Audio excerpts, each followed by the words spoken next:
L'inquiétude grandit pour les passages du Titan, ce sous-marin disparu depuis quelques jours alors qu'il était parti explorer l'épave du Titanic.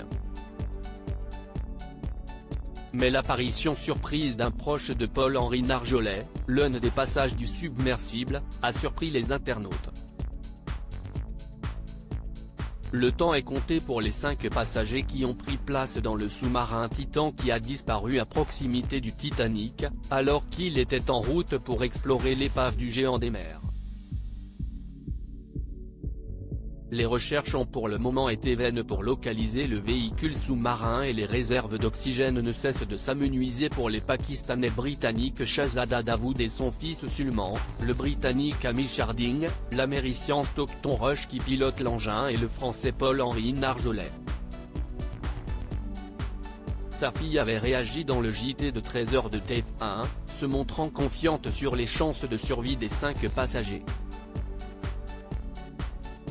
Je pense qu'il sait dire aux autres comment réagir, rester le plus calme possible et ainsi économiser de l'oxygène. Donc, j'y crois. Bien sûr, les heures à venir sont décisives, mais il y a encore une possibilité de les retrouver vivants, avait-elle affirmé. Mathieu Johan est l'attaché de presse de Paul-Henri Nargeolet. Une autre personnalité bien connue des téléspectateurs de TF1 a pris la parole sur le sujet à l'antenne de BFM TV et de CNU. Il s'agit de Mathieu Johan, ancien demi-finaliste de la Star Academy 4, qui est désormais l'attaché de presse de Paul-Henri Nargeolet. Non seulement Paul-Henri Nargeolet connaît très bien la zone puisqu'il a effectué une trentaine de missions sur site. Paul-Henri est quelqu'un de très expérimenté qui a plongé aux 4 coins de la planète sur les épaves dans des conditions toujours périlleuses et dangereuses. Ce n'est pas la première fois d'ailleurs que Paul-Henri connaît des mésaventures dans le cadre de ses missions.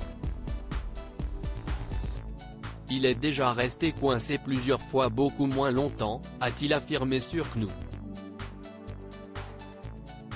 Il a ensuite assuré que son expérience et son âge laissaient espérer une issue favorable. Les internautes reconnaissent l'ancien demi-finaliste de la Star Academy. Au-delà du message rassurant et argumenté de Mathieu Johan, les internautes ont été très étonnés de le retrouver à l'antenne des chaînes d'information pour évoquer un sujet aussi sérieux.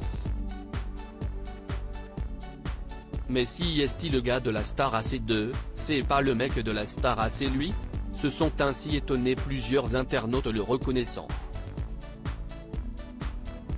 Il faut dire que l'ancien candidat a opéré une reconversion professionnelle depuis sa sortie du château, notamment dans le milieu de l'édition.